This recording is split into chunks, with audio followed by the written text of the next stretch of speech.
Hello student, हमारे YouTube channel में आपका स्वागत है। आज हम कक्षा 10वीं की प्रश्नावली 1.2 का उदाहरण नंबर पहला को समझेंगे। तो उदाहरण पहला दिया हुआ है, सिद्ध कीजिए कि कड़ी में दो एक अपरिमेय संख्या है। अपरिमेय संख्या सिद्ध करना है। जब भी अपरिमेय संख्या सिद्ध करना हो तो हमेशा उसको परिमेय संख्या मानते हैं। तो माना लिखेंगे माना कड़ी में दो एक परिमेय संख्या है। एक परिमेय संख्या है। ठीक।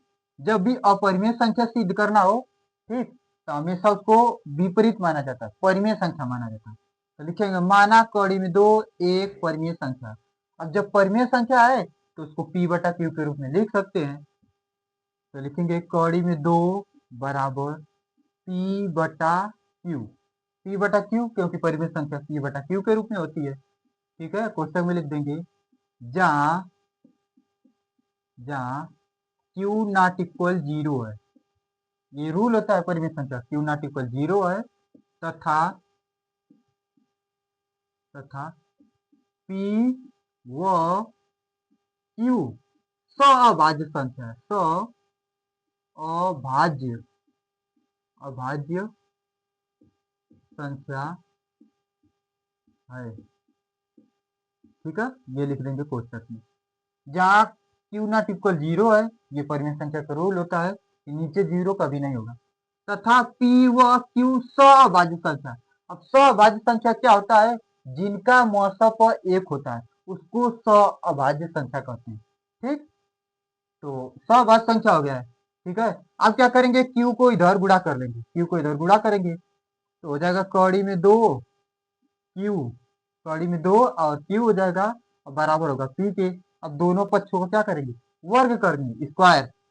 तो दोनों पक्षों को स्क्वायर कर लेते हैं। तो कड़ी में दो क्यू, इधर का स्क्वायर करेंगे बराबर पी है, इधर का भी स्क्वायर करेंगे।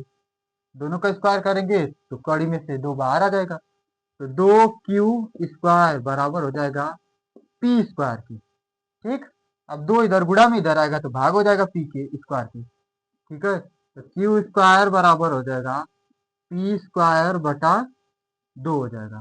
ठीक है, अब पी स्क्वायर के बटा दो है तो इसका अर्थ है कि इसमें भाग जा रहा है। ठीक है,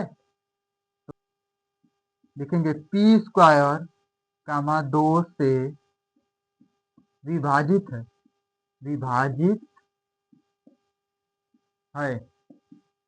जो पी स्क्वायर है वो दो से क्या है, विभाजित है। तो पी भी दो से विभाजित होगा। तो लिखेंगे पी भी दो से विभाजित है। पी भी दो से क्या है, विभाजित है। ठीक है, अब ये कैसे हो गया है, पी भी दो से विभाजित कैसे हो गया है? ठीक है, जैसे 25 है, 25 में अगर हम 5 से भाग देते हैं तो 25 जो है 5 से तो कट जाएगा। 25 का स्क्वायर भी तो 5 से कटेगा। जब 25 5 से विभाजित हो सकता है तो 25 का स्क्वायर भी 5 से विभाजित होगा। तो वही बात है, पी का स्क्वायर जो है दो से विभाजित है, पी का स्क्वायर दो से विभाजित है तो पी भी दो से विभाजित होगा। सेम वही काम के। ठीक है, तो जब पी भी दो से विभाजित होगा तो यहाँ पे लिखेंगे पुनः, पुनः मानेंगे। तो लिखेंगे माना पुनः माना, पुनः मानेंगे। ठीक है, जब इसमें भाग दे रहे हैं तो पी का मान भी कुछ आएगा ना। पी के स्क्वायर में जब दो से भाग दिए हैं, ठीक है, तो कुछ मान भी तो आएगा उसका। तो पी भी दो से विभाजित हुआ है तो जब पी दो से विभाजित हुआ है तो पी का कुछ मान आएगा।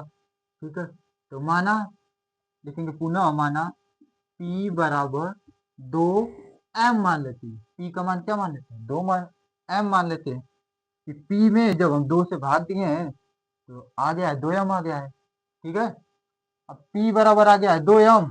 तो अब P का जो मान है यहाँ पे रख देंगे, इसको समीकरण एक नाम दे देते हैं। समीकरण एक, समीकरण एक में क्या करेंगे, P का मान रख देंगे, यहाँ P के स्थान पे क्या हो जाएगा, दो एम रख देंगे। ठीक है, तो लिखेंगे क्यू स्क्वायर बराबर हो जाएगा पी स्क्वायर की जगह 2m हो जाएगा, तो 2m का स्क्वायर, अब बटा में 2 था तो 2 रहेगा ही नीचे इसका। ठीक, तो क्यू स्क्वायर बराबर होगा 2 का स्क्वायर होगा 4m स्क्वायर बटा 2। अब 2 से कट जाएगा ये, तो 2 से काटेंगे 2 दूना से 4 हो जाएगा, तो क्यू स्क्वायर बराबर आ जाएगा 2m स्क्वायर आ जाएगा। अब 2 गुणा में इधर आएगा तो क्यू के क्या होगा, बटा हो जाएगा भाग में क्यू के, क्यू स्क्वायर के बटा में हो जाएगा, तो क्यू स्क्वायर बटा हो जाएगा 2 बराबर हो जाएगा एम स्क्वायर बराबर क्यू स्क्वायर बटा 2 हो गया।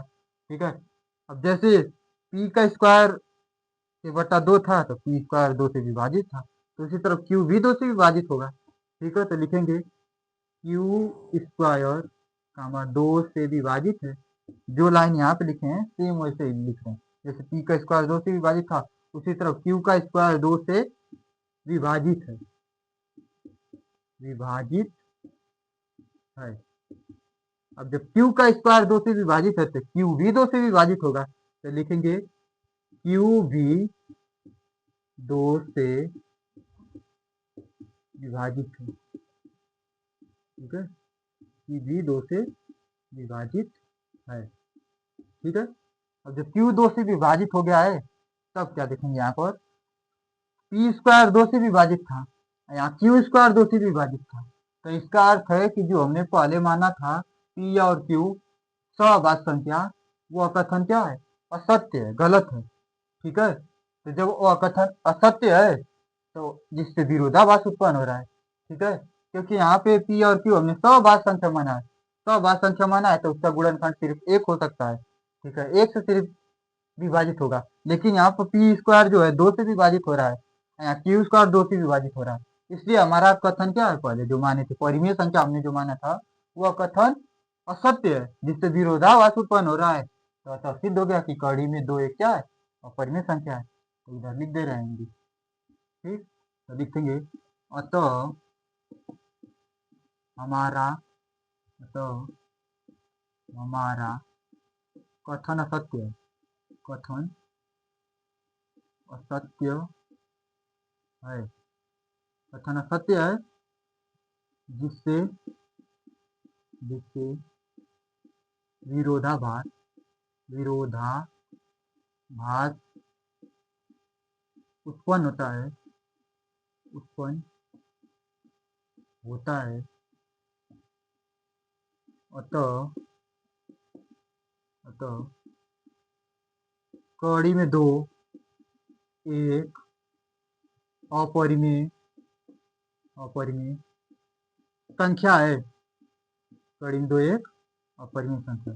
ठीक है, तो लिख दिए अतः हमारा कथन असत्य है जिससे विरोधाभास उत्पन्न होता है, अतः कड़ी में 2 एक अपरिमेय संख्या है। ठीक है, तो इस प्रकार एग्जाम में लिखेंगे, पेपर में नोट कर लेंगे स्टूडेंट। ठीक है,